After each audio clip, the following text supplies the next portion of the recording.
Lele van om op piang siam tu min en vela kata nei hu ta piang tu fele kama kata kong matiang tu lele van kana la ka liam nu shilang te ti ka cha ka to to na ti dang te ka nga pakhat mi chok ro la ni khat te ka zama luang mor bo la pik lam ve ka kong thim ma sot mo ka thu ni la hian tin rim na nen ka kata ning zu ka bana rei lo mi nem ka dai sual thu to ne ka sil le fen bak in khak te ka nei lo ka ning te kong bum ro le ka num ram chau hit ka zia thak fek to min khat thim ro u hey ha ti han rum le thin nun khak dang lam chu ka du ve thin ka thu ni la pik hi ka ne to la ke na har sa sin mi heng to ka rum thina min nom na fe na ru bo chu tu lo ka ta na lu mo ka tin le ve hi ka shi ma pal hi ka thiam lo ka ni ka cha na hi na sin ka hiam ho ka chu ta lo nei ka khatamal o manga ya mi ka zinga zia da ma tri ka kiam fo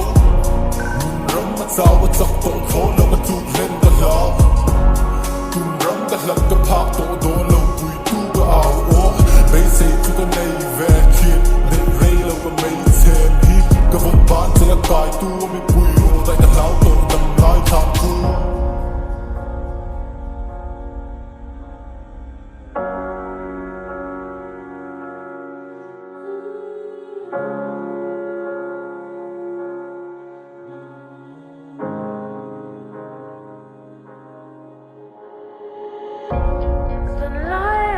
Shed theo quay tua chi Nên nắm mất đôi sông in đi thì nhìn đất lá chi Sẽ là thuộc tổ áo vàng ở rung sao Bên sông rì lạc mi áng in ở áo chi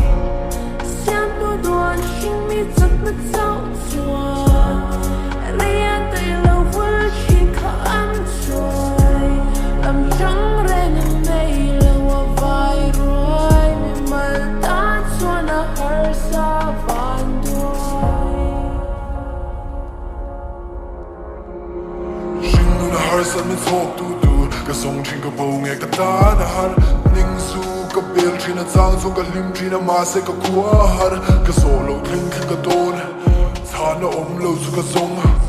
chu van po ki ka ron fo ka na au ro chu mi fan tho a har sa ka ti chu ka manga nga Pui tu ka au ven fanga nga Ka au ro su san tanga nga Ari chua lo na ka tang fana Kung e ka tan san chuak tu tu Ka shiat lo ma ka chu nga om re nga hiya Minor chiling ting e ka ti don Kay ma chu sa ka lau do ni Luya nga sa tuan day tunat na chu